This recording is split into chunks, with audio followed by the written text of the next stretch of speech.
Les objectifs, c'est d'une part de voir comment les enfants finalement reçoivent ces normes et aussi d'essayer de voir comment les savoirs alimentaires transmis par d'autres sphères de socialisation, comme la famille, les médias ou encore le groupe de pairs, sont éventuellement réutilisés ou réinvestis par les enfants au moment d'interpréter une nouvelle source d'information, en l'occurrence ici un album.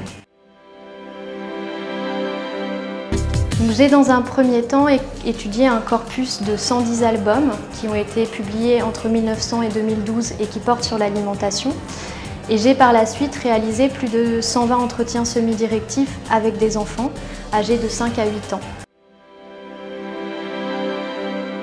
Je compte avant tout utiliser cette bourse pour essayer de valoriser au mieux ma recherche et les résultats de mon travail en participant notamment à des colloques internationaux.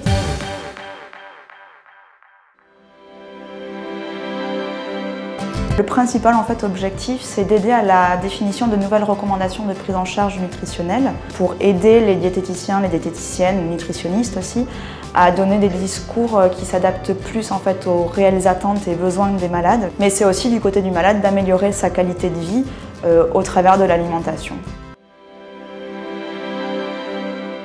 Une première phase a été faite par entretien semi-directif.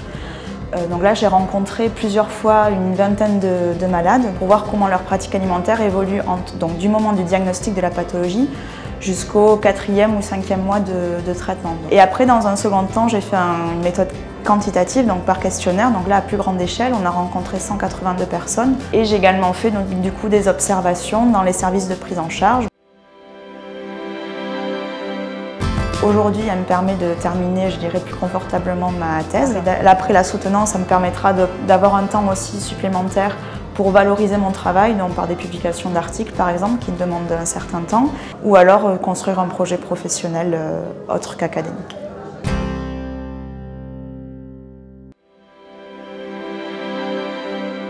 Les objectifs sont d'une part de décrire l'utilisation des différents types de préparations infantiles, puisqu'on sait que sur le marché, il existe différents types de préparations infantiles qui peuvent être enrichis en acides gras essentiels par exemple, enrichis en pré ou probiotiques ou encore en caroubes. La méthodologie s'appuie sur l'étude ELF.